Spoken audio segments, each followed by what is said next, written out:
என்னைக்கு எழுதுவ? Central Industrial Security Force. பேசுங்க.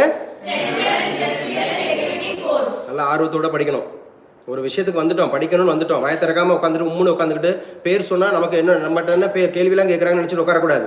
படிக்கணும்னா ஆர்வத்தோட வரணும். எல்லாருக்கும் சொல்கிறேன், படிக்கணும்னு வந்தாச்சுல, we are taking utmost care. இப்போ அபிநயான்னு நம்ம கூப்பிடும்போது சார் என் மேலே வந்து அக்கறை வச்சு கேட்குறாருன்னு நினைக்கிறோம். ஐயோ எல்லாருக்கும் முன்னாடி என்னை கேவலப்படுத்த நினச்சிடக்கூடாது. என்ன அபிநயா? அட்மோஸ்ட் கேர், இது இண்டிவிஜுவல் கேர், இது எங்கேயும் கிடைக்காது. நீங்கள் 10/11 அந்த கேட்டு பாருங்கள், கைவிலிட்டுலாம் கேட்டு பாருங்கள்.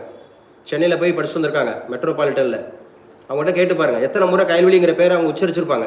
ஆனால் இங்கே எத்தனை முறை உச்சரிக்கணும்? ஒரு நாளைக்கு ஒரு முறை கூட அந்த கைவிலின்ற பேரை சொல்லாமல் இருந்திருக்க மாட்டோம். அப்படி தானே? இல்லை என்னைக்காவது கைவிலின்ற பேரை சொல்லாமல் இருந்திருப்போமா? கார்த்திகா, அபிநயா, பேசுகிற புரியுதா? இங்கே ஒரு பேர் சொல்லி அழைக்கிறாங்கன்னா நம்மளை உருவாக்குறாங்க, நம்மளை கேள்வி கேட்குறாங்க. தெரியாது.